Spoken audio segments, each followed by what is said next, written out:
Last episode में हमने देखा था वॉर मशीन डिपार्टमेंट के कोच यांग ने खुद आकर हानशेन को वॉर मशीन डिपार्टमेंट ज्वाइन करने का ऑफर दिया था, लेकिन हानशेन ने उसे पोलाइटली रिजेक्ट कर दिया था। जिसके बाद जब वो कैफेटेरिया में गया था तब हानशेन की मुलाकात वहाँ पर यान रेन से हुई थी, लेकिन यूफेंग बीच में हीरो बनने के लिए आने लगता है। तो ये देखकर हानशेन उसे चैलेंज करता है और उसे गेम में हरा देता है। उस गेम में हारने की वजह से यूफेंग के अभी के लिए काफ़ी ज़्यादा बेइज्जती हुई थी। वहीं हानशेन ने रिवॉर्ड के तौर पर यान रेन को अपने साथ डेट पर चलने के लिए कहा था। अब आगे सीन चेंज हो जाता है और हमें हानशेन को दिखाया जाता है जो अभी के लिए स्टील आर्मर बेस लौट आया था। वो और लिनफेंग अभी के लिए साथ में थे और एक दिशा में आगे बढ़ रहे थे। लिनफेंग बताता है, हानशेन, मुझे ना एक नेस्ट मिला है जिसमें काफ़ी सारे बीस्ट हैं। अगर हम उनका शिकार करेंगे तो हमें काफ़ी ज़्यादा प्रॉफिट होगा। हानशेन ये सुनकर खुश हो जाता है। वो लिनफेंग को काफ़ी ज़्यादा मानता था, क्योंकि जब भी लिनफेंग के पास कोई अच्छा काम होता था या उसे किसी अच्छी चीज़ का पता चलता था तो वो ज़रूर हानशेन को इस बारे में बताता था। और रही बात डेट पर जाने की, तो जब उसने यान रेन से इस बारे में कहा था तो यान रेन ने बदले में उसे एक ज़ोरदार थप्पड़ मारा था, जो अभी तक हानशेन को अच्छी तरह से याद था। काफ़ी देर तक आगे बढ़ने के बाद फाइनली लिनफेंग और हानशेन उस जगह पर पहुंच जाते हैं जहां पर वो बीस्ट मौजूद थे। लिनफेंग जल्दी से उस डायरेक्शन में इशारा करते हुए कहता है, उस पहाड़ पर देखो, उस पहाड़ पर देखो। वहाँ पर अभी के लिए कई सारी क्रिस्टल चींटियाँ मौजूद हैं और ये सभी चींटियाँ म्यूटेंट रैंक की बीस्ट हैं। इनकी बॉडी पर एक बहुत ही पावरफुल आर्मर है जिसे एक म्यूटेंट रैंक के वेपन से भी तोड़ना लगभग इम्पॉसिबल है। उसे तोड़ने के लिए हमें एक स्केर्ड ब्लड रैंक का वेपन ही लगेगा। साथ ही साथ इनकी बाइट भी बहुत ज़्यादा खतरनाक है। ऐसे में हमें काफ़ी ज़्यादा केयरफुल रहना होगा। बट हाँ, अच्छी बात यह है कि इनकी आईसाइट काफ़ी ज़्यादा वीक है, जिसका हम फ़ायदा उठा सकते हैं। ये बात सुनकर हानशेन सोच में पड़ जाता है कि आखिर वो किस तरह इन चींटियों का शिकार कर सकता है। अभी वो दोनों ये सोच ही रहे थे तब उन लोगों की नज़रें कुछ और लोगों पर पड़ती हैं जो अभी के लिए वहाँ पर उन चींटियों का शिकार करने आए थे। वो लोग तेजी से उन चींटियों की तरफ बढ़ते जा रहे थे। जब लिनफेंग और हानशेन उन लोगों को ऐसा करते देखते हैं तो वो लोग समझ जाते हैं कि ये लोग ज़रूर उनके शिकार में ज़रूर कोई ना कोई प्रॉब्लम खड़ी करेंगे, और वो दोनों डिसाइड करते हैं कि वो दोनों इन लोगों को अच्छा सबक सिखाएंगे। यही सोचकर वो दोनों छिप जाते हैं और मौका मिलने का इंतज़ार करने लगते हैं। इधर जो लोग अभी के लिए उन चींटियों का शिकार करने आए थे वो लोग तेजी से एक साथ एक बड़ी सी चट्टान पर आ जाते हैं और अपने पास से काफ़ी सारा पानी निकालकर उन चींटियों पर डालने लगते हैं। पानी इन चींटियों की कमज़ोरी थी और वो बात ये लोग अच्छी तरह से जानते थे, इसीलिए वो लोग इस चीज़ का फ़ायदा उठा रहे थे। उन लोगों ने पानी डालकर उन चींटियों को काफ़ी ज़्यादा फ्रस्ट्रेट कर दिया था। उन्हें लगता है कि उनका शिकार अब बहुत जल्द कंप्लीट होने वाला है, लेकिन तभी अचानक से हानशेन एक एरो शूट करता है जो सीधा जाकर उस चट्टान पर लगता है जिस पर वो लोग खड़े हुए थे, और वो चट्टान नीचे खिसक जाती है और वो लोग सीधा जाकर उन चींटियों के बीच गिर जाते हैं। जैसे ही वो लोग चींटियों के बीच गिरते हैं वो खतरनाक चींटियाँ एक के बाद एक उन्हें काटना शुरू कर देती हैं और वो लोग किसी तरह अपनी जान बचाकर वहाँ से भाग पाते हैं। इधर हानशेन जल्दी से अपने म्यूटेंट रैंक के एरो को एक पतले से धागे से बांधता है। ये धागा काफ़ी ज़्यादा पतला था लेकिन काफ़ी ज़्यादा स्ट्रॉन्ग था, स्टील से भी ज़्यादा स्ट्रॉन्ग था।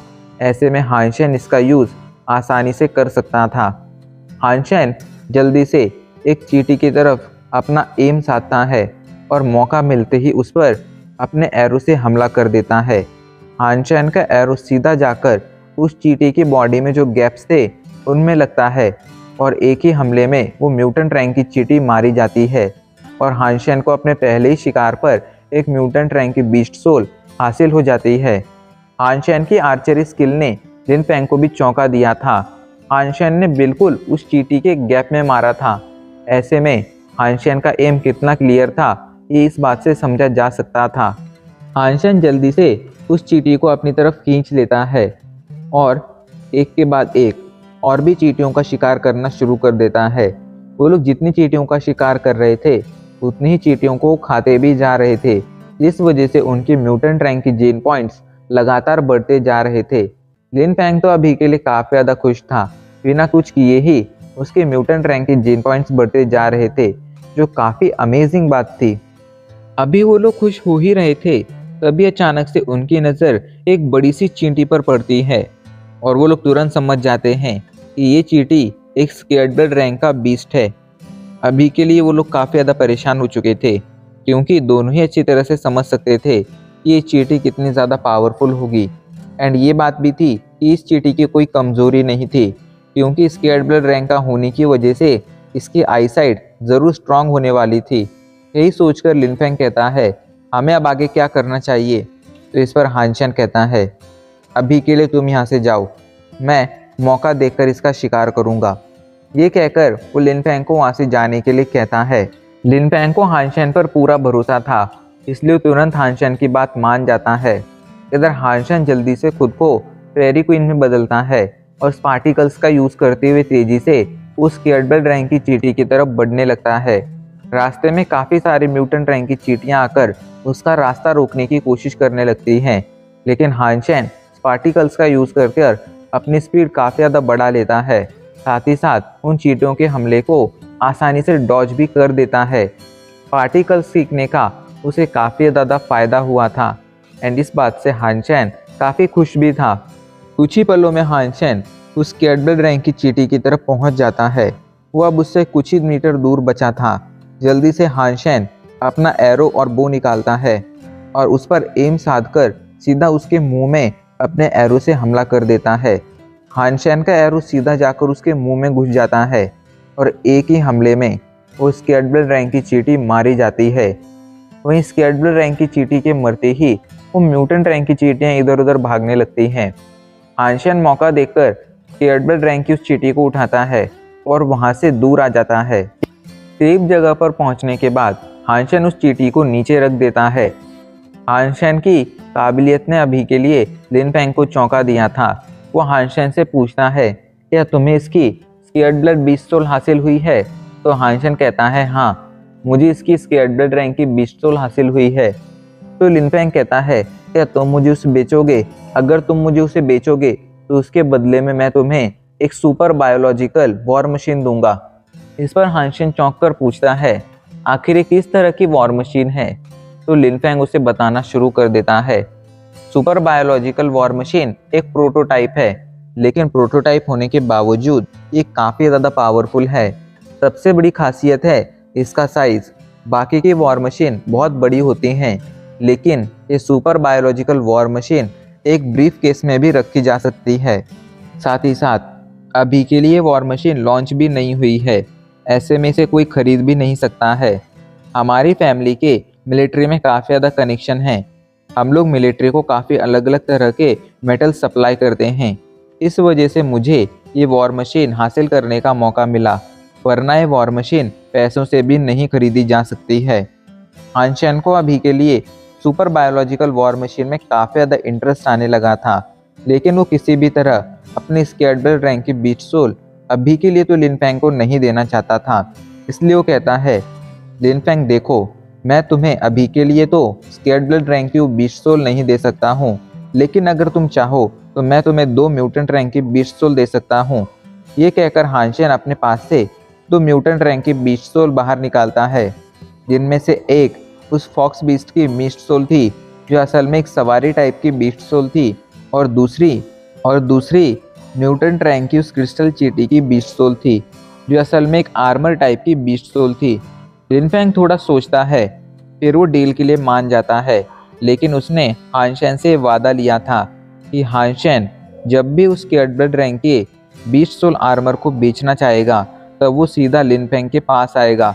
वो किसी भी कीमत पर उस स्केर्डबर्ड रैंक के क्रिस्टल चींटी का आर्मर किसी और को नहीं बेचेगा।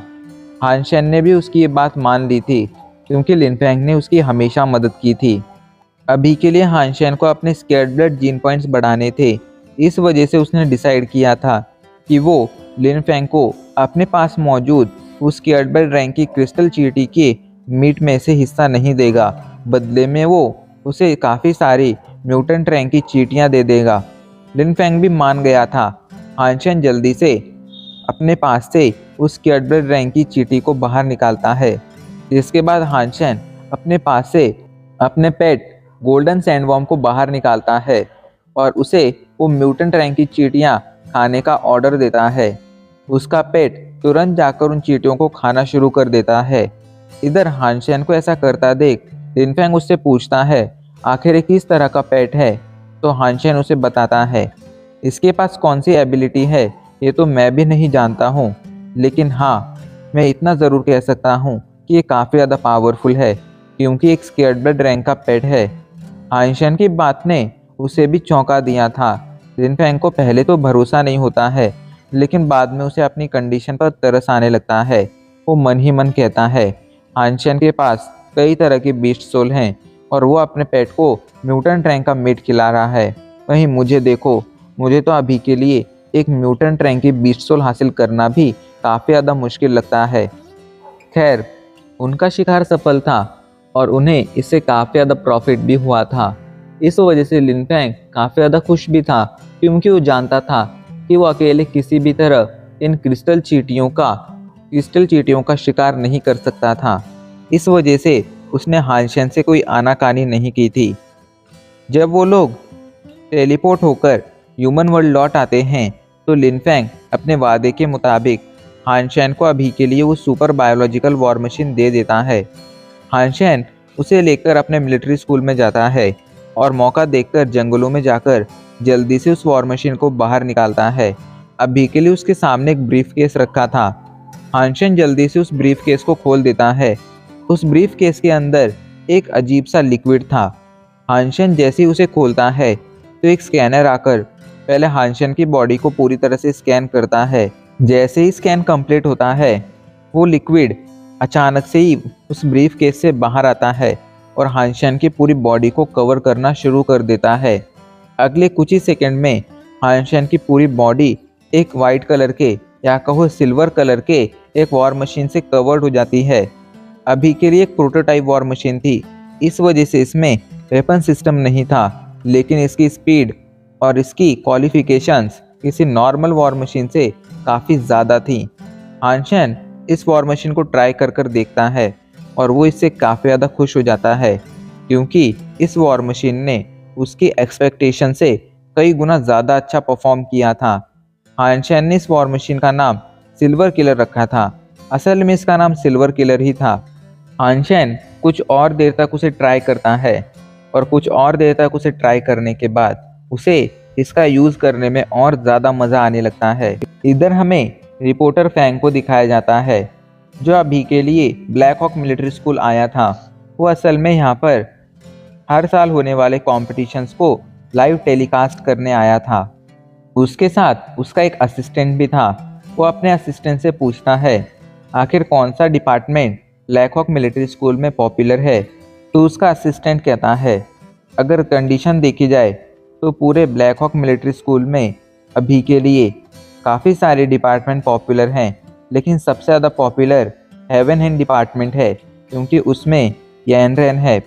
यैनरेन की वजह से सभी लोग हेवन हैंड डिपार्टमेंट को काफ़ी ज़्यादा पसंद करते हैं क्योंकि वो काफ़ी ज़्यादा खूबसूरत है। साथ ही साथ वॉर मशीन डिपार्टमेंट में कुछ बुरा नहीं है। वॉर मशीन डिपार्टमेंट में यांग शाओ है, जिस वजह से वॉर मशीन डिपार्टमेंट को भी कम नहीं आंका जा सकता है। इसलिए मैं अभी के लिए कंफ्यूज हूँ कि हमें किसको लाइव टेलीकास्ट करना चाहिए। मेरे हिसाब से हमें अभी के लिए हेवन हैंड डिपार्टमेंट को लाइव टेलीकास्ट करना चाहिए क्योंकि उसमें यैनरेन है जो काफ़ी ज़्यादा सुंदर है। उसकी सुंदरता की वजह से ज़रूर काफ़ी सारे लोग हमारे शो से जुड़ने की कोशिश करेंगे। अपने असिस्टेंट की बात सुनकर अभी के लिए रिपोर्टर फैंग सोच में पड़ गया था। वो कहता है क्या तुम जानते हो यैनरेन का बॉयफ्रेंड कौन है? तो इस पर उसका असिस्टेंट कहता है नहीं, उसके बारे में मैंने काफ़ी कुछ सुना है और ये भी सुना है कि उसने हेवन एंड डिपार्टमेंट के number one talent Yu Fang को तक हराया है, लेकिन अभी के लिए हम में से कोई भी नहीं जानता है कि आखिर वो कौन है क्योंकि उसने अपनी आइडेंटिटी को सीक्रेट रखा है।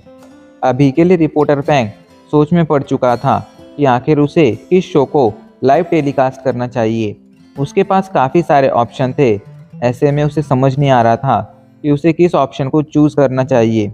उन लोगों को काफ़ी रात हो गई थी, पर अच्छी बात ये थी कि ब्लैक हॉक मिलिट्री स्कूल का कैफेटेरिया 24 घंटे चालू रहता था। इस वजह से वो लोग कभी भी जाकर डिनर कर सकते थे। दोनों को ही भूख लगी थी, इसलिए वो लोग वहाँ से डिनर करने के लिए कैफेटेरिया जाने लगते हैं। कैफेटेरिया में आकर जब वो कैफेटेरिया का नज़ारा देखते हैं तो अभी के लिए पूरी कैफेटेरिया खाली थी, लेकिन एक बंदा कैफेटेरिया में बैठा बैठा अभी भी डिनर कर रहा था। रिपोर्टर फैंग पूछता है, स्टूडेंट आखिर तुम इतने रात को यहाँ पर डिनर क्यों कर रहे हो? तो इस पर वो बंदा, जो कोई और नहीं बल्कि हानशन था, वो कहता है, असल में मैं ना ट्रेनिंग कर रहा था, इस वजह से मुझे डिनर करने का टाइम नहीं मिला। कुछ ही टाइम पहले मेरी ट्रेनिंग खत्म हुई है और इसी वजह से मैं यहाँ पर डिनर करने आया हूँ। वैसे आप ज़रूर कोई टीचर होंगे। सच में आप लोग काफ़ी ज़्यादा बिजी रहते हैं, इसलिए आप लोगों को भी डिनर करने का टाइम नहीं मिलता है। आइए आप भी बैठकर डिनर कीजिए। इस पर रिपोर्टर फैंग चौंक जाता है। उसे नहीं लगा था कि हानशन उसे पहचान नहीं पाएगा। भले ही रिपोर्टर फैंग काफ़ी ज़्यादा पॉपुलर कोई सेलिब्रिटी नहीं था, लेकिन पिछले दिनों उसने कॉइन के बारे में जो रिपोर्ट्स पब्लिश की थी, उनकी वजह से वो काफ़ी ज़्यादा पॉपुलर हो चुका था। ऐसे में ऐसे ना के बराबर लोग थे जो उसे नहीं जानते थे, इसलिए हानशन को उसे ना पहचानता देख अभी के लिए काफ़ी ज़्यादा चौंक गया था। लेकिन वो हानशन की बात से बिल्कुल भी ऑफेंड नहीं हुआ था, क्योंकि वो कोई घमंडी इंसान नहीं था। वो हानशन के पास बैठ जाता है और उससे पूछता है, आखिर तुम किस तरह की ट्रेनिंग कर रहे थे? तो हानशन हंसते हुए बताता है, मैं वही अपनी नॉर्मल फिजिक ट्रेनिंग कर रहा था। असल में हानशन सिल्वर किलर के साथ प्रैक्टिस कर रहा था, लेकिन वो इस बारे में इन लोगों को तो नहीं बताने वाला था ना, इसलिए वो किस तरह का बहाना बना रहा था। हानशन की बात सुनकर रिपोर्टर फैंग मुस्कुराते हुए कहता है, तुम इतने रात तक ट्रेनिंग कर रहे थे, ज़रूर तुम स्टारी कप के लिए ट्रेनिंग कर रहे होगे। वैसे क्या मैं जान सकता हूँ तुम्हारा नाम क्या है और तुम किस कोर्स से हो? साथ ही साथ तुमने किस कैटेगरी के लिए अप्लाई किया है? तो इस पर हानशन मुस्कुराते हुए कहता है, मेरा नाम हानशन है और मैं आर्चरी डिपार्टमेंट से हूँ। मैंने अभी के लिए हैवी वॉर मशीन की लगभग सभी तरह की कैटेगरीज में पार्टिसिपेट किया है, सिर्फ एक कैटेगरी को छोड़कर, क्योंकि वो एक कैटेगरी मेरी दूसरी कैटेगरीज के साथ ओवरलैप हो रही थी। हानशन की बात ने रिपोर्टर फैंग को पूरी तरह से चौंका दिया था। उन्हें नहीं लगा था कि कोई बंदा ऐसा भी होगा जो वॉर मशीन की लगभग हर कैटेगरी में अप्लाई करेगा। रिपोर्टर फैंग का जो असिस्टेंट था वो शॉक होकर कहता है, क्या तुम मजाक कर रहे हो? हर इंसान के पास एक लिमिटेड एनर्जी होती है, ऐसे में क्या इतनी सारी कैटेगरीज में पार्टिसिपेट करने की वजह से तुम्हारी एनर्जी एग्जॉस्ट नहीं हो जाएगी और इससे क्या तुम्हारी बदनामी नहीं हो जाएगी? तो इस पर हानशन कहता है, इन कैटेगरीज में जीतना मेरे लिए बिल्कुल भी मुश्किल नहीं होने वाला है। यहाँ तक मुझे ये भी लगता है कि मैं कुछ कैटेगरीज में फर्स्ट प्लेस भी हासिल कर लूँगा। हानशन की बातें सुनकर रिपोर्टर फैंग और उसके असिस्टेंट को समझ आ रहा था कि वो कितना ज़्यादा कॉन्फिडेंट है। रिपोर्टर फैंग के असिस्टेंट को लग रहा था कि हानशन अभी के लिए बस खुद को ज़्यादा पावरफुल दिखाने के लिए ऐसे ही बहुत सारी बातें बना रहा है, लेकिन रिपोर्टर फैंग समझ गया था कि हानशन जो भी कह रहा है वो सब करने वाला है, क्योंकि उसे लोगों की अच्छी पहचान थी। इसलिए उसने मन ही मन डिसीजन ले लिया था कि उसे आगे क्या करना है। फिर भी वो हानशन से पूछता है, आखिर तुमने हेवन हैंड डिपार्टमेंट से पार्टिसिपेट क्यों नहीं किया है? तो इस पर हानशन कहता है, हेवन हैंड डिपार्टमेंट वो काफ़ी ज़्यादा बोरिंग है एंड मैं वहाँ के स्ट्रॉन्गेस्ट प्लेयर को 20 पॉइंट से हरा सकता हूँ। वैसे अब मेरा खाना ख़त्म हो चुका है, आप लोग अपनी मील कंटिन्यू कीजिए, मैं यहाँ से जाता हूँ। ये कहकर हानशन वहाँ से चला जाता है। इधर रिपोर्टर फैंग का जो असिस्टेंट था वो हंसते हुए कहता है, ये बंदा ज़रूर फेंक रहा था। ये लड़का काफ़ी ज़्यादा एरोगेंट है और इसे ये पता नहीं है कि आखिर उसे कब कहाँ क्या कहना चाहिए। लेकिन रिपोर्टर फैंग अपने एक अलग ही धुन में था। वो मुस्कुराते हुए कहता है, अभी के लिए इस बंदे ने क्या कहा था कि ये हेवन हैंड डिपार्टमेंट के सबसे पावरफुल स्टूडेंट को 20 पॉइंट से हरा सकता है ना? तो इस पर असिस्टेंट अपना सिर हाँ में हिला देता है। तभी रिपोर्टर फैंग कहता है, क्या तुम्हें याद है यान रैन का जो बॉयफ्रेंड है उसने भी यू फेंग को 20 पॉइंट से ही हराया था, तो कहीं यही बंदा तो यान रैन का बॉयफ्रेंड नहीं है। रिपोर्टर फैंग का तर्क तो सही था, लेकिन इस बात के सच होने की पॉसिबिलिटी काफ़ी ज़्यादा कम थी, ऐसा रिपोर्टर फैंग के असिस्टेंट को लग रहा था, क्योंकि उसकी नज़र में हान चैन बस एक फेकू इंसान था जो कभी भी कहीं भी कुछ भी कह देता था। लेकिन अभी के लिए रिपोर्टर फैंग ने कुछ समझ लिया था, इसलिए वो डिसीजन बनाते हुए कहता है, सुनो, कल हम हेवन हैंड डिपार्टमेंट को लाइव टेलीकास्ट नहीं करेंगे, बल्कि हम वॉर मशीन डिपार्टमेंट को लाइव टेलीकास्ट करेंगे। इसके लिए तुम्हें प्रिपरेशंस करनी है। मुझे पूरा भरोसा है कि हमें वहाँ पर ज़रूर कोई नया सरप्राइज़ मिलेगा। रिपोर्टर फैंग की बातों ने उसके असिस्टेंट को थोड़ा शॉक में डाल दिया था। वो रिपोर्टर फैंग को समझाना चाहता था कि हान चैन बस एक फेकू इंसान है और उन्हें उसकी बातें मानकर अपना डिसीजन नहीं बदलना चाहिए और हेवन हैंड डिपार्टमेंट को ही लाइव टेलीकास्ट करना चाहिए। लेकिन रिपोर्टर फैंग उसकी बिल्कुल भी नहीं सुनते हैं।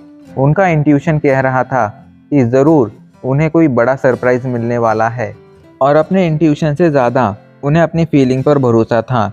असल में हान चैन की बातें सुनकर और हान चैन को देखकर उन्हें बिल्कुल वही फीलिंग आई थी जो उन्हें क्वाइन को देखने पर आती थी। इस वजह से रिपोर्टर फैंग को अभी के लिए हान चैन काफ़ी ज़्यादा अमेजिंग इंसान लग रहा था।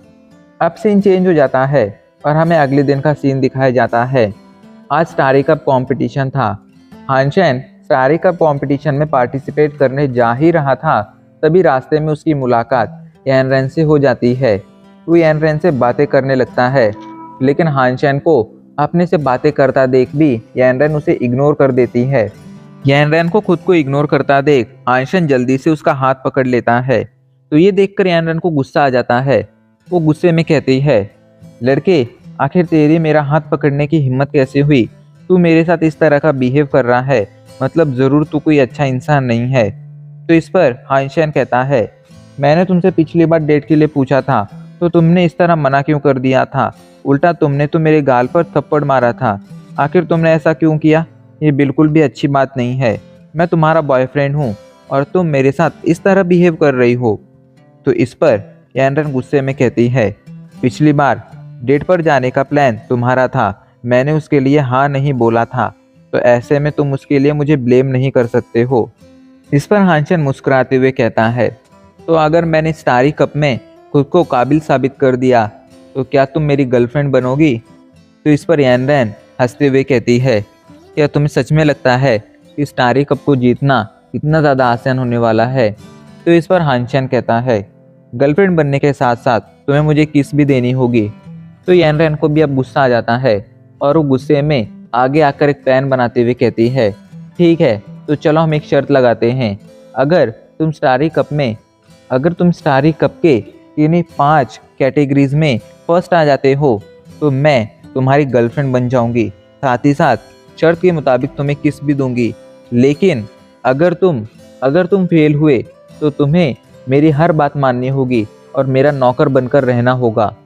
यान रैन को लग रहा था कि हान चैन पिछली बार ज़रूर किसी तरह के ट्रिक लगाकर जीता होगा, इस वजह से उसे इस बात पर पूरा भरोसा था कि हान चैन स्टारी कप नहीं जीत पाएगा, इसलिए उसने हान चैन से शर्त लगाई थी। वही हान चैन भी ज़्यादा नहीं सोचता है और तुरंत उस शर्त के लिए मान जाता है, पर तभी उसे कुछ याद आता है और वो कहता है, पिछली 2 बार तुम अपना प्रॉमिस तोड़ चुकी हो, इस वजह से अब मुझे काफ़ी ज़्यादा इनसिक्योर फील हो रहा है। तो इस पर यान रैन कहती है, तो चलो हम एक स्पेशल कॉन्ट्रैक्ट साइन करते हैं, एक लीगल कॉन्ट्रैक्ट होगा और इसके मुताबिक हम दोनों में से कोई भी पीछे नहीं हट पाएगा। तो कॉन्ट्रैक्ट को पढ़ने के बाद हान चैन भी मान जाता है और वो दोनों उस कॉन्ट्रैक्ट को साइन कर लेते हैं। हान चैन वहाँ से सीधा स्टारी कप के लिए आ जाता है।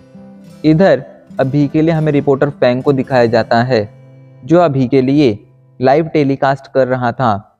वो यहाँ पर वॉर मशीन डिपार्टमेंट का लाइव टेलीकास्ट कर रहा था। वहीं उसके जो फैंस थे वो ये देखकर चौंक गए थे कि उसने हेवन हैंड डिपार्टमेंट को छोड़कर आखिर वॉर मशीन डिपार्टमेंट को क्यों चुना है, लेकिन किसी के पास भी अपने इस सवाल का जवाब नहीं था। वहीं रिपोर्टर फैंग मुस्कुराते हुए कहता है, मेरी तरफ से सभी लोगों को हेलो, मैं हूं आपका प्यारा दोस्त रिपोर्टर फैंग, आप सभी तो मुझे जानते ही होंगे। आज हम स्टारी कप के वॉर मशीन डिपार्टमेंट के कंपटीशन को लाइव टेलीकास्ट करने वाले हैं। एंड हाँ, मुझे आप लोगों को एक बात बतानी है। इस कंपटीशन में आप लोगों को एक सरप्राइज मिलेगा, जिसे देखकर आप लोग काफ़ी ज़्यादा शॉक हो जाएंगे। उस सरप्राइज के बारे में मैं आपको बस इतना बता सकता हूँ कि हमारे उस सरप्राइज ने वॉर मशीन के लगभग हर तरह के कंपटीशन में पार्टिसिपेट किया है, बस एक तरह की कैटेगरी को छोड़कर, क्योंकि वो कैटेगरी उसके बाकी सभी कैटेगरी के साथ ओवरलैप हो रही थी, वरना वो सभी तरह की कैटेगरीज में पार्टिसिपेट करने वाला था। वहीं ये बात सुनकर उसके व्यूवर्स को लगता है कि रिपोर्टर फैंग ज़रूर किसी ऐसे बंदे को लाइव टेलीकास्ट करने वाला है जो असल में बिल्कुल भी पावरफुल नहीं है, क्योंकि अक्सर पावरफुल लोग किन्हीं गिनी चुनी कैटेगरीज में पार्टिसिपेट करते थे। इधर काफ़ी सारे लोग उसके शो से जुड़ चुके थे, क्योंकि उन लोगों को रिपोर्टर फैंग पर भरोसा था।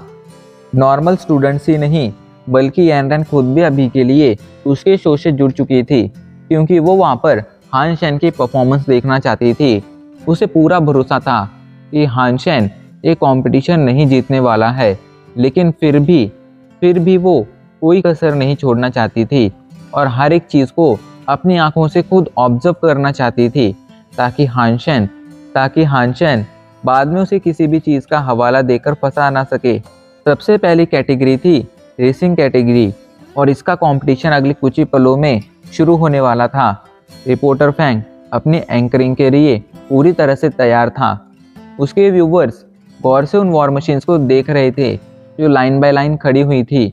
तभी उनकी नज़र डिस्ट्रॉयर पर पड़ती है, जो एक काफ़ी पावरफुल हैवी वॉर मशीन थी, और उन लोगों को लगता है कि अभी के लिए रिपोर्टर फैंग जिस सरप्राइज की बात कर रहा है वो असल में डिस्ट्रॉयर का ड्राइवर ही है। लेकिन कोई भी नहीं जानता था कि आखिर इस डिस्ट्रॉयर का ड्राइवर आखिर है कौन। वहीं बहुत से लोगों को ये लग रहा था कि ज़रूर अमीर लोगों ने रिपोर्टर फैंग को पैसे खिलाए हैं ताकि वो उस डिस्ट्रॉयर के ड्राइवर की तारीफ कर सके। वहीं कुछ ही पलों में वो रेस शुरू हो जाती है, और जिस डिस्ट्रॉयर पर सभी की नज़रें टिकी थी वो अगले कुछ ही कदम भागने के बाद धड़ाम से ज़मीन पर गिर जाती है। इससे साफ साफ पता चल रहा था कि डिस्ट्रॉयर का ड्राइवर सच में काफ़ी ज़्यादा वीक है, और वो अभी के लिए डिस्ट्रॉयर को ठीक से ऑपरेट नहीं कर पा रहा है। इधर डिस्ट्रॉयर का ड्राइवर अभी के लिए काफ़ी ज़्यादा पीछे रह गया था। वहीं बाकी की वॉर मशीन्स काफ़ी ज़्यादा आगे निकल गई थी। सभी लोग डिस्ट्रॉयर के इस परफॉर्मेंस पर हंसने लगते हैं। अब तो उन्हें पूरा भरोसा हो गया था कि ज़रूर रिपोर्टर फैंग को अमीर लोगों ने पैसे खिलाए हैं ताकि वो डिस्ट्रॉयर के ड्राइवर की तारीफ कर सके। लेकिन तभी अचानक से सभी की नज़रें एक सिल्वर कलर की वॉर मशीन पर पड़ती है, जो सभी को पीछे छोड़ते हुए तेजी से आगे निकलती जा रही थी। उसकी स्पीड कमाल की थी और कोई भी उसका मुकाबला नहीं कर पा रहा था। अगले कुछ ही पलों में सिल्वर किलर सभी को पीछे छोड़ते हुए आगे निकल जाती है और वो कंपटीशन जीत जाती है। अभी के लिए पहली कैटेगरी में फर्स्ट आ चुकी थी। तभी रिपोर्टर फैंग मुस्कुराते हुए अपने व्यूवर से कहता है, मैं जिस सरप्राइज की बात कर रहा था वो इस सिल्वर किलर का ड्राइवर हान शेन नाम का एक लड़का है, जो सच में काफ़ी ज़्यादा पावरफुल है, और मुझे पूरा भरोसा है कि वो स्टारी कप जरूर जीतेगा। अभी के लिए उसकी बात सुनकर सभी लोग शॉक हो गए थे। अब सभी को समझ आ रहा था कि रिपोर्टर फैंग असल में जिसकी बात कर रहा था वो डिस्ट्रॉयर का ड्राइवर नहीं, बल्कि सिल्वर किलर का ड्राइवर था। एंड सभी लोग अभी के लिए एक्साइटमेंट के साथ सिल्वर किलर को देखने लगते हैं। इधर यानरन जब ये देखती है कि हान शेन ने फर्स्ट प्लेस हासिल की है तो उसे अपनी शर्त याद आ जाती है और उसका गला सूखने लगता है।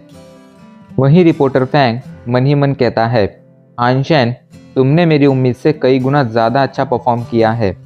मैं नहीं जानता कि तुम यानरन के बॉयफ्रेंड हो या नहीं, लेकिन हाँ, मैं इतना ज़रूर जानता हूँ कि तुम कोई नॉर्मल इंसान नहीं हो। हान शेन के ग्रुप के लोग तो बहुत ज़्यादा खुश थे, सभी उसकी तारीफ कर रहे थे।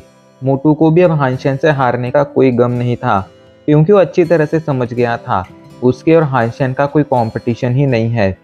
वहीं हान शेन कहता है, अभी तो हम बस पहला कंपटीशन जीते हैं, हमें अभी आगे भी अच्छा परफॉर्म करना है। इधर हमें उनके अपोनेंट्स को दिखाया जाता है। ये सभी वॉर मशीन डिपार्टमेंट के स्टूडेंट थे। वह अभी के लिए बातें कर रहे थे। ये लड़का हानशेन सिर्फ सिल्वर किलर की वजह से जीता है, क्योंकि सिल्वर किलर काफ़ी ज़्यादा फास्ट है। लेकिन अगला कंपटीशन ऑब्स्टिकल कैटेगरी का है। ऐसे में अगले कंपटीशन में ये ज़रूर नहीं जीत पाएगा और हम उसे अगले कंपटीशन में अच्छी तरह से सबक सिखाएंगे। लेकिन तभी वहाँ पर कोच यांग आ जाते हैं, जो उन्हें समझाते हुए कहते हैं, तुम्हें कभी भी अपने अपोनेंट्स को कम नहीं आंकना चाहिए। वो लोग कोच यांग की बात तो मान जाते हैं, लेकिन ऐसा देखने में लग रहा था कि उन्होंने बस कोच यांग की बात से हामी भरी थी, उन्होंने मन से वो बात नहीं मानी थी।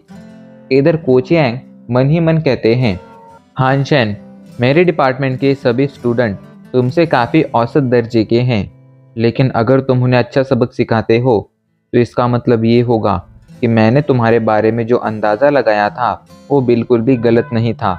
इधर रिपोर्टर फैंग आगे के अनाउंसमेंट करते हुए कहते हैं, सेकेंड राउंड अब बहुत जल्दी शुरू होने वाला है। सेकेंड राउंड ऑब्स्टिकल कैटेगरी का है। हानशेन ने पिछले राउंड में फर्स्ट प्लेस हासिल की थी, जिस वजह से मैच का माहौल अभी के लिए काफ़ी ज़्यादा तनावपूर्ण है। उम्मीद है हैवी वॉर मशीन डिपार्टमेंट इस मैच में भी अच्छा परफॉर्म करेगा और इस मैच को भी एक्साइटमेंट से भर देगा। सभी व्यूवर्स अभी के लिए काफ़ी ज़्यादा एक्साइटेड थे। कोई भी अब इंतज़ार नहीं कर पा रहा था अगली कैटेगरी के मैच को देखने के लिए। वहीं यान रैन भी अभी के लिए अगली कैटेगरी के मैच को देख रही थी। वो हद से ज़्यादा परेशान थी और मन ही मन प्रे कर रही थी कि काश हानशेन ये अगली कैटेगरी का मैच ना जीते। इधर मैच शुरू हो जाता है और सारी की सारी वॉर मशीन्स एक के बाद एक तेज़ी से भागने लगती हैं, लेकिन सबसे आगे अभी भी सिल्वर किलर ही थी। सिल्वर किलर की स्पीड लगातार बढ़ते जा रही थी। ऐसे में अब सभी को ये देखकर लगने लगता है कि अब सिल्वर किलर के सामने जो ऑब्स्टेकल आएगा, जो बड़ी सी दीवार आएगी, सिल्वर किलर जंप कर कर ऊपर से नहीं जा पाएगी और सीधा जाकर उस दीवार से धड़क जाएगी एंड इस वजह से सिल्वर किलर काफ़ी ज़्यादा डैमेज हो जाएगी और हानशेन ये मैच हार जाएगा। यही सोचकर कुछ लोग खुश हो रहे थे, लेकिन तभी अचानक से सिल्वर किलर सीधा जाकर उस बड़ी सी दीवार से टकरा जाती है और उसके टकराने से वो बड़ी सी ऑब्स्टिकल दीवार चकनाचूर हो जाती है। अभी के लिए सिल्वर किलर की पावर ने सभी को चौंका दिया था। किसी को भी नहीं लगा था कि सिल्वर किलर इस मैच में इतना ज़्यादा ऑफेंस दिखाएगा। ये साफ साफ बता रहा था कि सिल्वर किलर का जो डिफेंस है वो सच में काफ़ी ज़्यादा पावरफुल है, इसलिए उसे खुद को नुकसान पहुंचने की चिंता करने की बिल्कुल भी ज़रूरत नहीं है। कुछ लोगों को ऐसा लग रहा था कि सिल्वर किलर उन ऑब्स्टेकल्स को तोड़कर असल में मैच के नियम्स को तोड़ रही है, पर असल में ऐसा कभी किसी रूल में लिखा ही नहीं गया था कि वॉर मशीन अपने सामने के ऑब्स्टेकल को डिस्ट्रॉय नहीं कर सकती है। ऐसे में वो लोग हानशेन को पनिश भी नहीं कर सकते थे। वहीं यान रैन का चेहरा वक्त के साथ और भी ज़्यादा पीला पड़ता जा रहा था। ये देखकर उसकी दोस्त को उसकी चिंता होने लगती है, लेकिन यान रैन कहती है, मैं बिल्कुल ठीक हूँ। वो अभी भी प्रे कर रही थी कि हानशेन ये मैच ना जीत पाए, वरना उसे अपना एग्रीमेंट पूरा करना होगा। पर जैसा वो प्रे कर रही थी वैसा कुछ नहीं होता है। सिल्वर किलर एक के बाद एक सभी ऑब्स्टेकल को तोड़ते तोड़ते आगे निकल जाता है एंड फाइनली हानशेन ये वाला मैच भी जीत जाता है। हानशेन ने ऑब्स्टिकल कैटेगरी में भी फर्स्ट प्लेस हासिल की थी। सभी लोग अभी के लिए और ज़्यादा एक्साइटेड हो गए थे। सिल्वर किलर ने इस मैच को और ज़्यादा रोमांचक बना दिया था।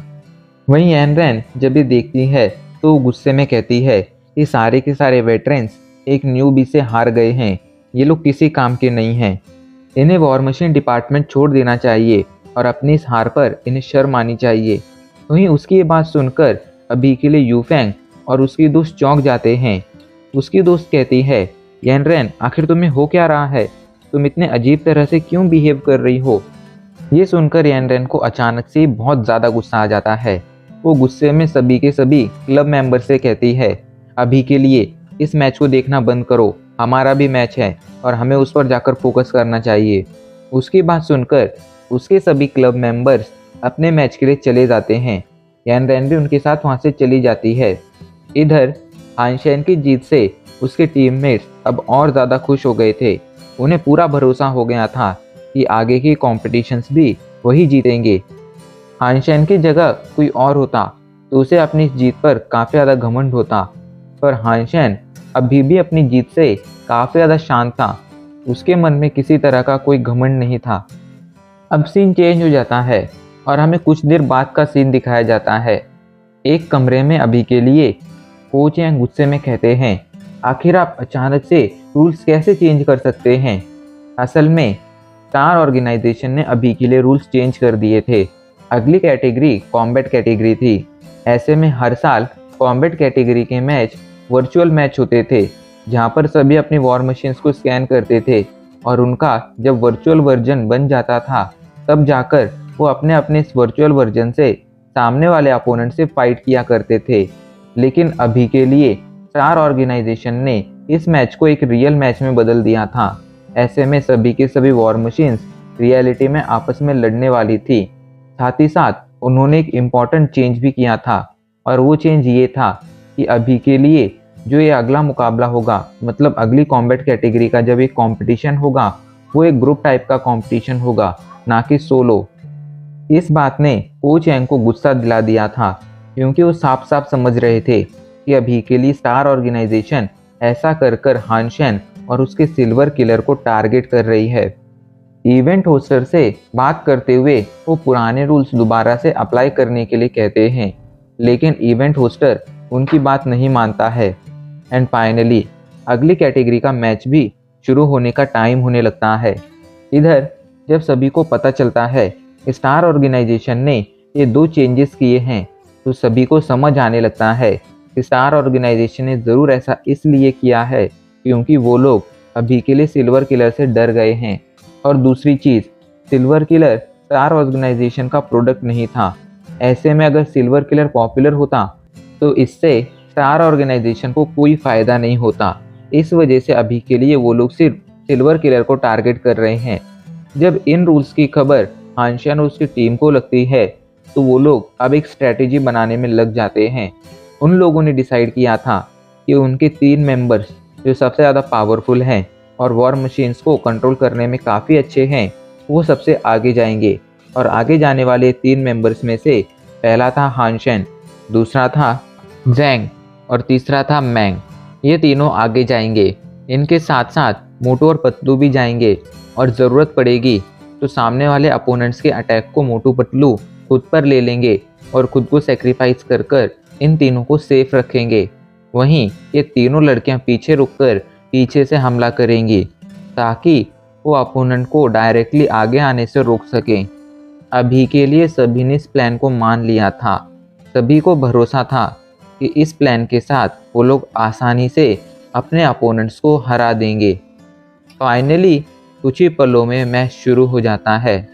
अभी के लिए बैटलफील्ड पर लगभग 50 लोग थे और सभी के सभी 50 लोगों में से अगर हैवी वॉर मशीन डिपार्टमेंट के लोगों को छोड़ दिया जाए तो बाकी सभी लोगों ने अपना एक ग्रुप बना लिया था। अभी के लिए उन लोगों ने डिसाइड किया था कि वो लोग सबसे पहले सिल्वर किलर को हराएंगे, क्योंकि अगर एक बार सिल्वर किलर हार जाती तो फिर उसके बाद वो लोग आसानी से एक के बाद एक हैवी वॉर मशीन डिपार्टमेंट के सभी स्टूडेंट को मैच से बाहर कर सकते थे। सभी लोग इस प्लान को मान चुके थे। कुछ ही पलों में उनकी फाइट शुरू हो जाती है। प्लान के मुताबिक हानशेन, जैंग और मैंग ये तीनों तेजी से आगे जाने लगते हैं। मोटू और पतलू भी उनके साथ ही थे ताकि वो सामने वाले अपोनेंट्स को संभाल सकें। इधर ये देखकर वो सामने वाले अपोनेंट्स जल्दी से आगे आने लगते हैं और इन लोगों पर हमला करने लगते हैं, लेकिन ये लोग आसानी से एक के बाद एक उनके हमलों से बचने लगते हैं। और तभी पीछे से मोटू और पतलू आकर इन दोनों अपोनेंट्स को डिस्ट्रॉय कर देते हैं। लेकिन इस चक्कर में मोटू और पतलू अपने पीछे ध्यान रखना भूल गए थे। अचानक से ही पीछे से कुछ वॉर मशीन्स आ जाती हैं जो मोटू और पतलू को टारगेट करने लगती हैं। ये देखकर जल्दी से हानशेन आगे आता है और वो पीछे से हमला करने वाली वॉर मशीन्स पर एक साथ हमला कर देता है। उसका हमला सीधा जाकर अभी के लिए उन वॉर मशीन से टकराया था, जिस वजह से उसके इस हमले ने कई सारी वॉर मशीन्स को डिस्ट्रॉय कर दिया था। उन लोगों ने अभी के लिए कुछ और अपोनेंट्स को मैच से बाहर कर दिया था। ये देखकर रिपोर्टर फैंग और ज़्यादा एक्साइटेड होने लगता है। वो हानशेन की तारीफ लगातार किए जा रहा था। भले ही अभी के लिए उसे भी स्टार ऑर्गेनाइजेशन के रूल पसंद नहीं आए थे, लेकिन वो स्टार ऑर्गेनाइजेशन के खिलाफ कुछ नहीं बोल सकता था। हालांकि वो हानशेन की तारीफ तो कर ही सकता था। इसी वजह से अभी के लिए वो बस हानशेन की तारीफ कर रहा था। इधर स्टार ऑर्गेनाइजेशन का इवेंट होस्टर जब ये देखता है तो उसे बिल्कुल भी पसंद नहीं आता है, लेकिन अभी के लिए वो बीच में जाकर मैच को रोक भी नहीं सकता था। एक के बाद एक सिल्वर किलर अपने अपोनेंट्स को डिस्ट्रॉय करती जा रही थी, लेकिन तभी अचानक से कुछ लोग एक साथ आकर उन पर हमला कर देते हैं। हानशेन उनमें से कई सारे लोगों को तो हरा देता है, लेकिन उन लोगों के हमले की वजह से अभी के लिए जैंग और मैंग साथ ही साथ मोटू पतलू ये लोग भी बाहर हो चुके थे। इनके मैच से बाहर हो जाने की वजह से अभी के लिए उनकी टीम की स्ट्रेंथ काफ़ी ज़्यादा कम हो गई थी। यही सोचकर हानशेन जल्दी से खुद को फेरी क्वीन में बदलता है। असल में रोका प्लैनेट पर वो अपने बीस्ट सोल का यूज़ कर सकते थे। हानशेन की बीस्ट सोल फेरी क्वीन की एक खासियत थी कि वो आसपास की चीज़ों को काफ़ी ज़्यादा स्लो कर देती थी। उसे हर चीज़ स्लो मोशन में दिखाई पड़ती थी। ऐसे में ये अभी के लिए हानशेन की काफ़ी ज़्यादा मदद कर सकती थी। उसके दोस्त तो बाहर हो चुके थे, लेकिन हानशेन हार मानने वाला नहीं था। वो सभी को उनकी मदद के लिए थैंक यू बोलता है और ये प्रॉमिस करता है कि वो किसी भी तरह ये मैच जीत कर रहेगा। जल्दी से हानशेन अपने अपोनेंट्स के अटैक से बचते हुए आगे जाने लगता है। इधर स्टार ऑर्गेनाइजेशन का इवेंट होस्ट जब ये देखता है तो उसे और ज़्यादा गुस्सा आ जाता है, लेकिन वो कुछ नहीं कर सकता था और चुपचाप अपने गुस्से को पी जाता है। वहीं हानशेन अपनी तलवार से एक के बाद एक कई सारे और अपोनेंट्स को हरा देता है एंड फाइनली वो ये मैच जीत जाता है। उसने इतने आसानी से इतने मक्खन की तरह अपने अपोनेंट्स को हराया था कि किसी को भी नहीं भरोसा हो रहा था कि ऐसा भी हो सकता है। सभी को लग रहा था कि अभी के लिए वो कोई सपना देख रहे हैं, क्योंकि ऐसा रियलिटी में तो होना लगभग नामुमकिन ही था। हानशेन के सभी टीममेट्स जल्दी से उसके पास आकर उसकी तारीफ करने लगते हैं। सभी लोग उससे काफ़ी ज़्यादा खुश थे। हानशेन की वजह से अभी के लिए हैवी वॉर मशीन डिपार्टमेंट जो अक्सर काफ़ी ज़्यादा अनपॉपुलर रहा करता था, वो काफ़ी ज़्यादा पॉपुलर हो गया था। सभी को उम्मीद थी कि बहुत जल्द उन्हें मिलिट्री सेक्टर में एक जीनियस देखने मिलेगा। जहाँ हानशेन सारी कप जीत चुका था, वहीं यानरेन अभी के लिए अपना माइंड स्टेबल न होने की वजह से बहुत ही बेकार परफॉर्म कर पाई थी एंड इसी वजह से वो हेवन हैंड गेम में बहुत ही पीछे रह गई थी। उसकी इस परफॉर्मेंस ने उसकी दोस्त को काफ़ी ज़्यादा चौंका दिया था। जब वो अपनी दोस्त यानी यानरेन से इस बारे में पूछती है तो यानरेन कहती है कि कुछ नहीं, मैं बिल्कुल ठीक हूँ, मुझे कुछ नहीं हुआ है। वो लोग रास्ते से अपने हॉस्टल की तरफ जा ही रहे थे, तभी उन दोनों को कुछ स्टूडेंट दिखाई पड़ते हैं जो अभी के लिए सिल्वर किलर की ही बातें कर रहे थे। सभी लोग सिल्वर किलर की काफ़ी ज़्यादा तारीफ कर रहे थे और उनमें से बहुत सारे लोग तो इस सिल्वर किलर नाम की वॉर मशीन को खरीदना भी चाहते थे, लेकिन दुख की बात ये थी कि ये सिल्वर किलर नाम की वॉर मशीन मार्केट में अवेलेबल ही नहीं थी। इधर हानशेन की तारीफ सुनकर यानरेन गुस्से में दीवार पर एक पंच मारती है। ये देखकर लिली उससे कहती है, यानरेन आखिर हुआ क्या है?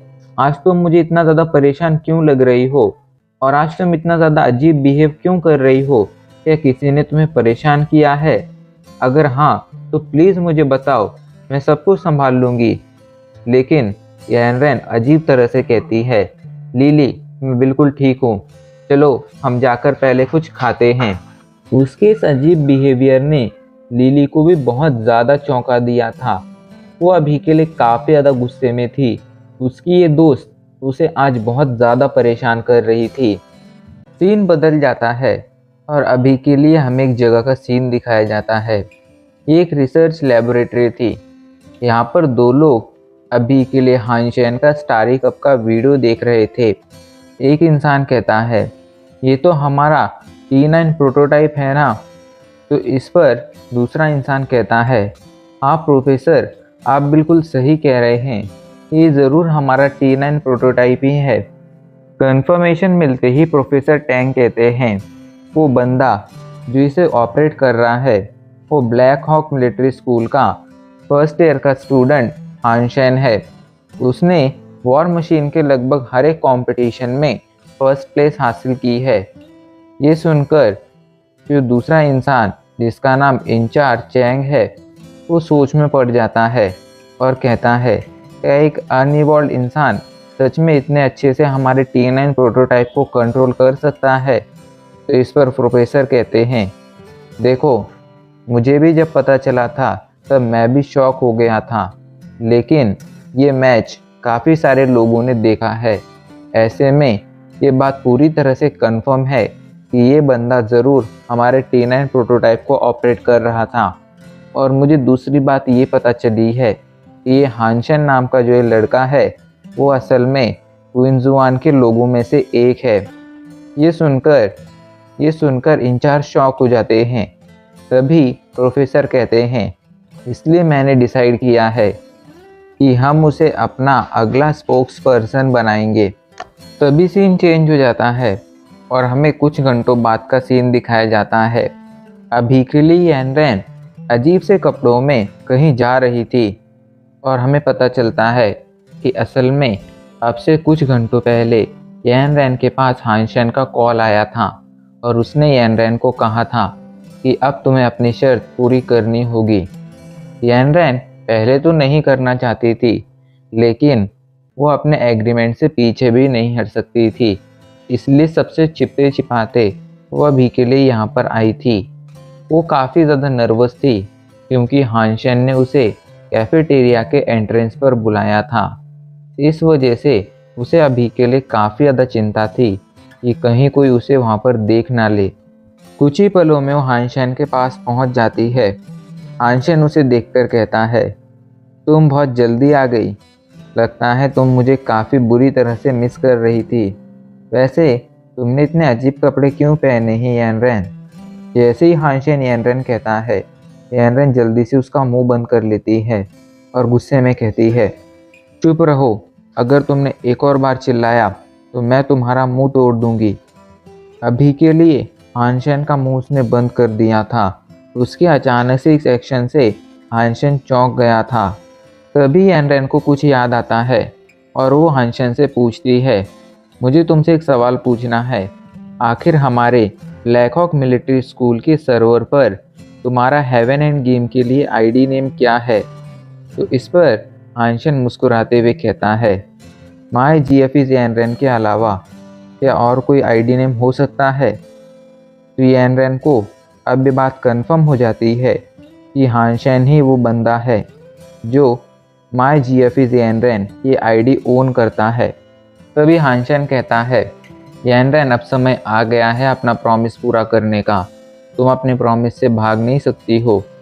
तो इस पर यैनरेन कहती है, मैं अपना प्रॉमिस कभी नहीं तोड़ती हूँ। और इससे पहले कि वो आगे कुछ कह पाती, हानशेन उसके काफ़ी क्लोज आ जाता है। वो वहाँ से भागना चाहती थी, लेकिन हानशेन ने उसे काफ़ी टाइटली पकड़ा था, इस वजह से वो भाग भी नहीं सकती थी।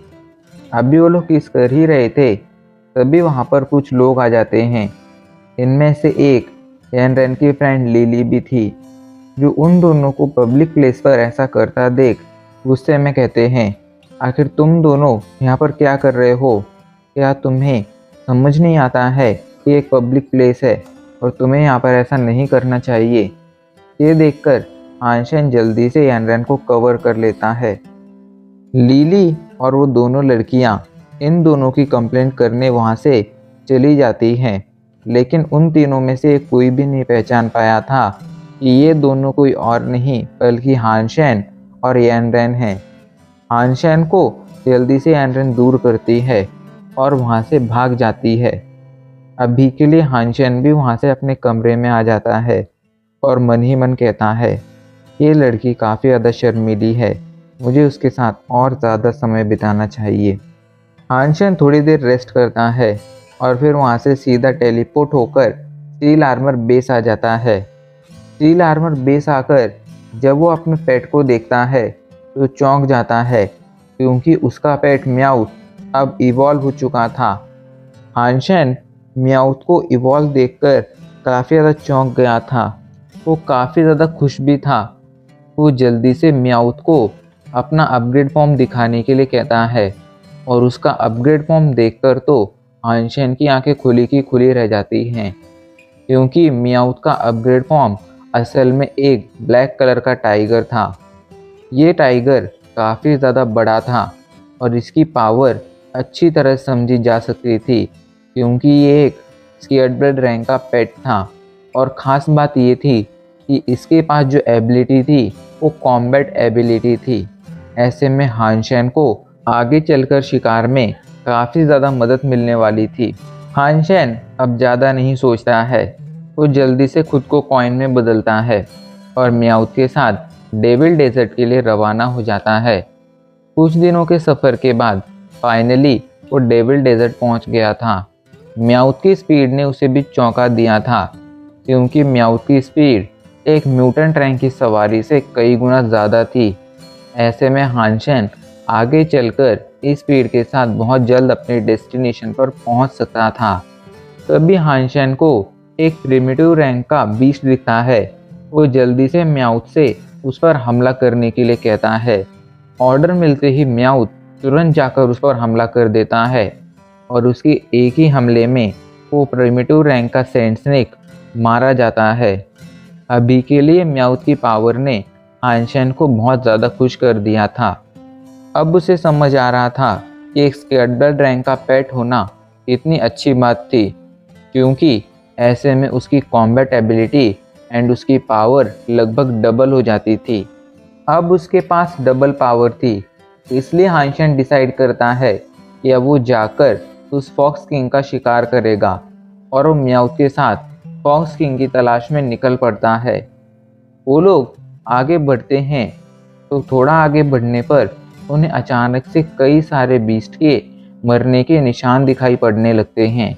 उनके खून से ही हानशेन समझ जाता है कि ये सभी फॉक्स बीस्ट हैं। हानशेन थोड़ा और आगे बढ़ता है, क्योंकि वो जानना चाहता था कि आखिर ऐसा कौन है जो अभी के लिए इन बीस्ट को मार रहा है। और थोड़ा ही आगे बढ़ने पर उसे वो लोग भी दिख जाते हैं। ये कोई और नहीं बल्कि शैंटियान और उसकी गैंग थी।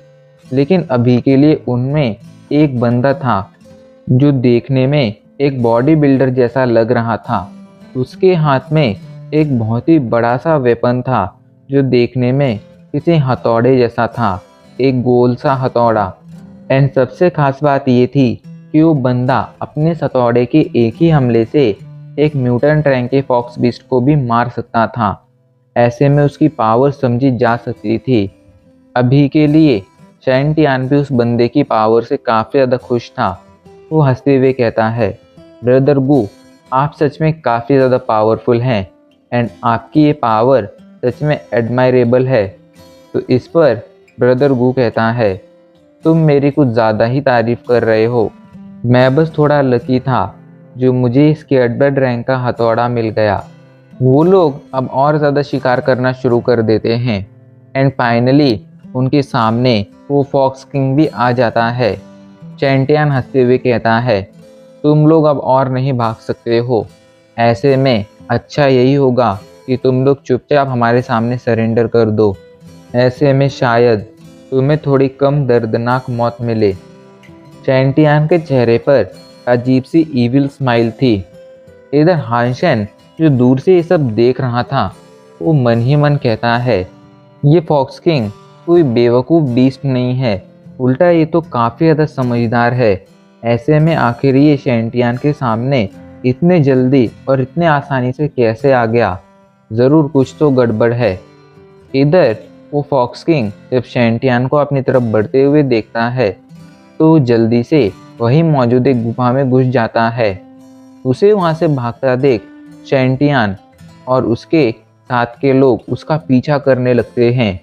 लेकिन तभी अचानक से वहां पर बहुत ही ज़्यादा तादाद में सुनहरी चींटियां आ जाती हैं। ये सुनहरी चींटियां असल में कोई बहुत ही पावरफुल बीस्ट नहीं थी, पर इनकी खासियत ये थी कि ये बहुत ही इजीली किसी भी तरह के मीट को चबा जाती थी और ये हमेशा झुंड में रहती थी। ऐसे में इनसे बचकर भागना, इनसे अपनी जान बचाना किसी स्केर्डल रैंक के बीस्ट के बस की भी बात नहीं होती थी। अभी के लिए फॉक्सिंग ने चैंटियन और उसके ग्रुप को इन सुनहरी चींटियों के बीच फंसा दिया था।